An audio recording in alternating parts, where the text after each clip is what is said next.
listen to this alone. I'm serious, because this story will make you feel the cold breath of death on the back of your neck. This is not fiction, and no one could be saved that night.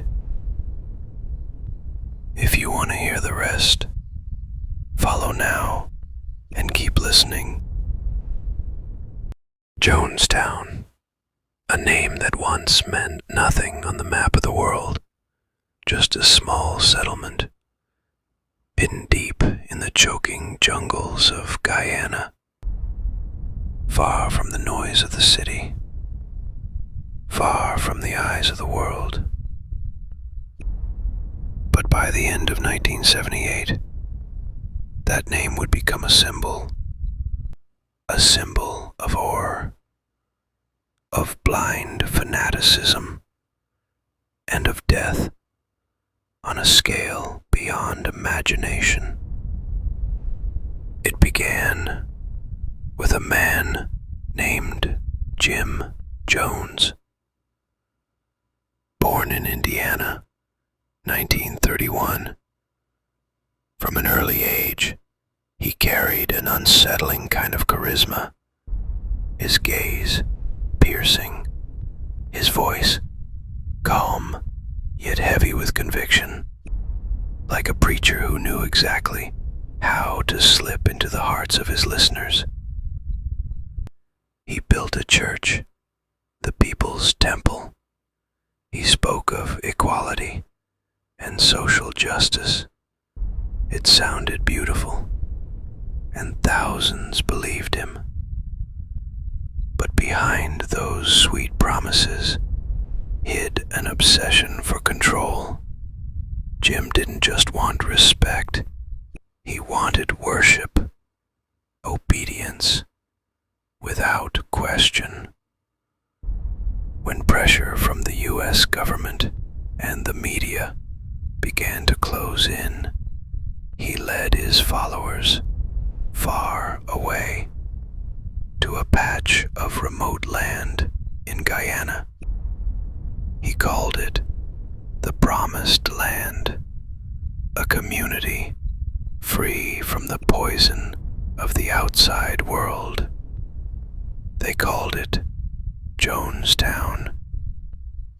From the outside, it looked like paradise, a peaceful, self-sustaining village, simple wooden houses, green fields stretching into the distance, children laughing in the daylight.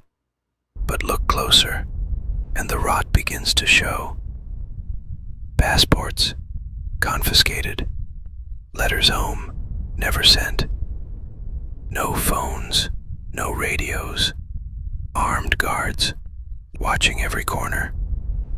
No one left without permission.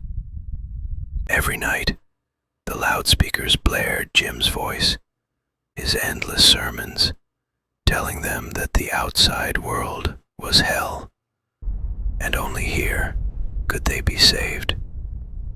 Life became a monotony of labor and prayer until November 1978, when a name arrived, carried on a wave of tension. Congressman Leo Ryan.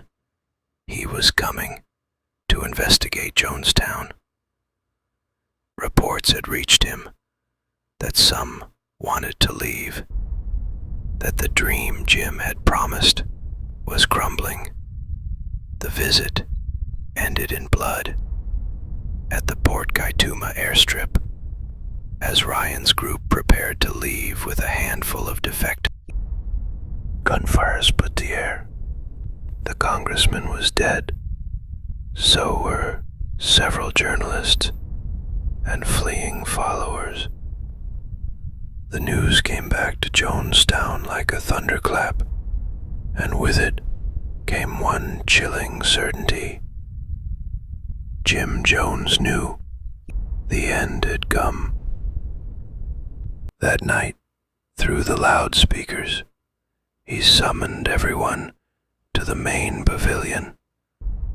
They came, some with empty eyes, others with questions trembling in their gaze.